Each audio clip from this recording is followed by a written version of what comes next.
Certainly. Here's a 500-word story-style article based on the topic. What Stoics teach women about aging gracefully, minimalism, slow living, and purposeful aging. Aging with intention. What Stoics teach women about grace, purpose, and simplicity. When Elena turned 50, she didn't throw a big party. She didn't buy herself diamonds or go on a lavish trip. Instead, she took a quiet walk through her neighborhood park, the same trail she had strolled with her children when they were small. The air was crisp, the trees turning amber, and with every step, she felt a strange mix of melancholy and peace. In the months leading up to her birthday, Elena had wrestled with the creeping anxiety that often follows aging in a youth-obsessed world. Ads screamed at her to erase wrinkles, hide gray hairs, and dress younger. Even well-meaning friends joked about holding back the years. But something in her resisted. She didn't want to fight time. She wanted to understand it. Then she came across the Stoics. It began with a quote from Marcus Aurelius. "You could leave life right now. Let that determine what you do and say and think." At first, it startled her, but then it humbled her. The Stoics didn't fear aging or death. They embraced them as part of nature. To them, a good life wasn't measured by youth or beauty, but by virtue, purpose, and peace. Elena began reading more, Seneca, Epictetus, Aurelius, and found a surprising freedom in their teachings. The Stoics valued simplicity, clarity, and inner strength. They urged people to live deliberately, to let go of what they couldn't control, and to focus on the present moment. So Elena made changes, not dramatic ones, but deep ones.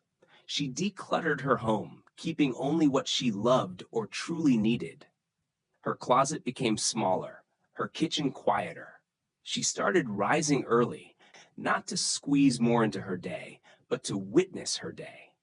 A cup of tea, the sunrise, a page from her Stoic journal.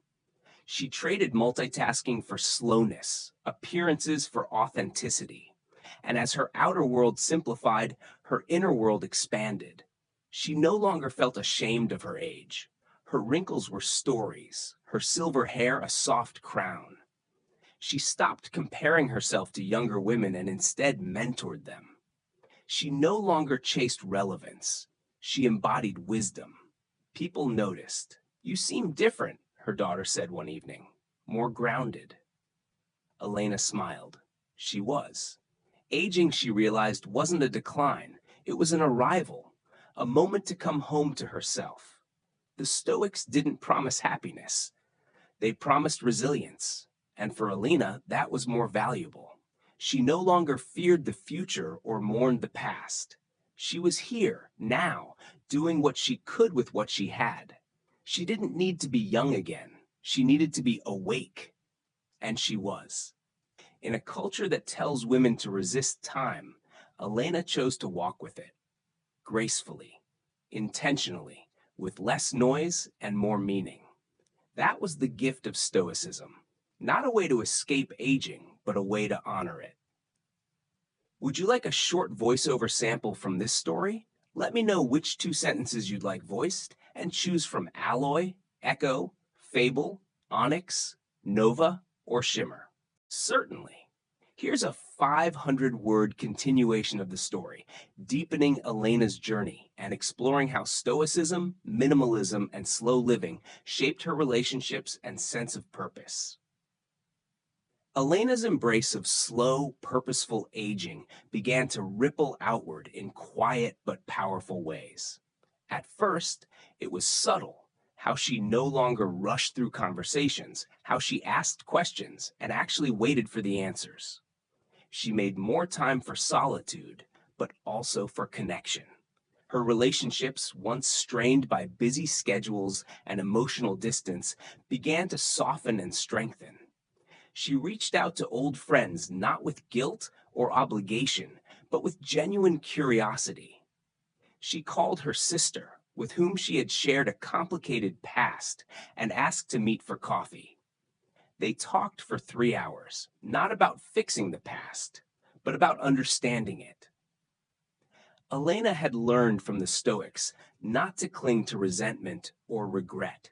We suffer more in imagination than in reality, Seneca had written, and she believed it now.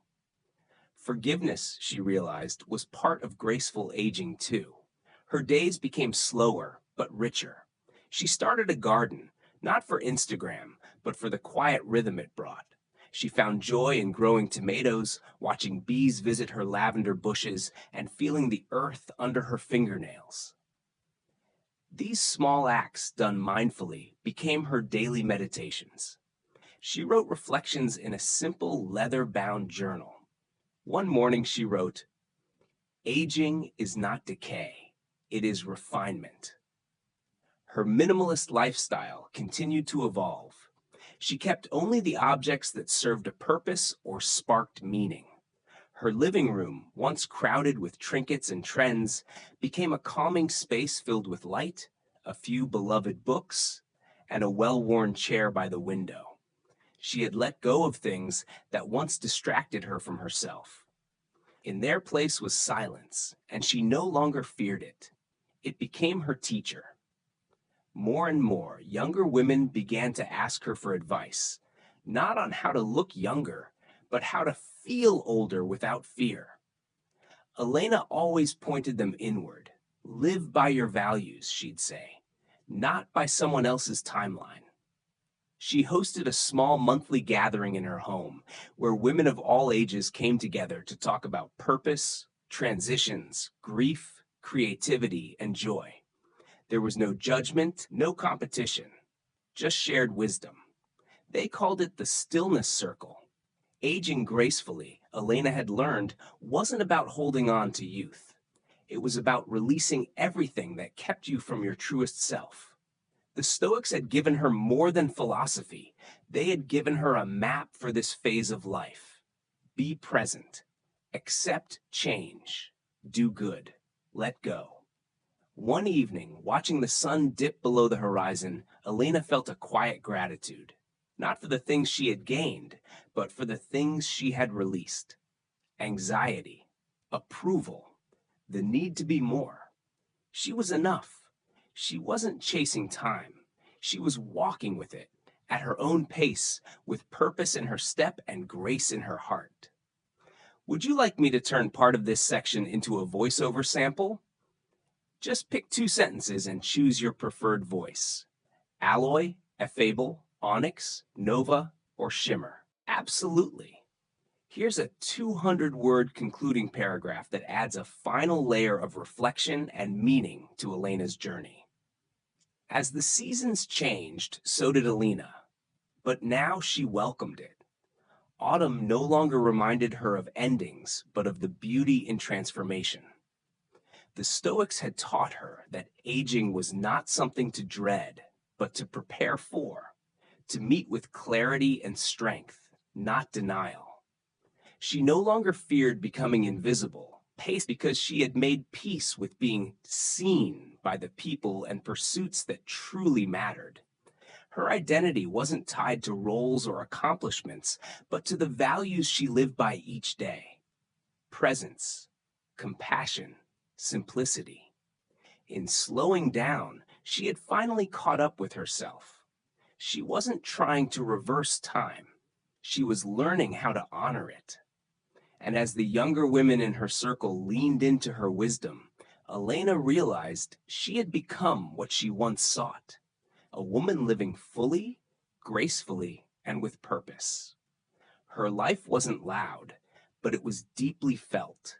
It was her own. And in a world that measured worth by how much you do, Elena found joy in simply being. That was the real magic of aging gracefully, and she wouldn't trade it for anything. Would you like me to turn 2 sentences from this paragraph into a voiceover sample? Let me know your choice and the voice you'd like.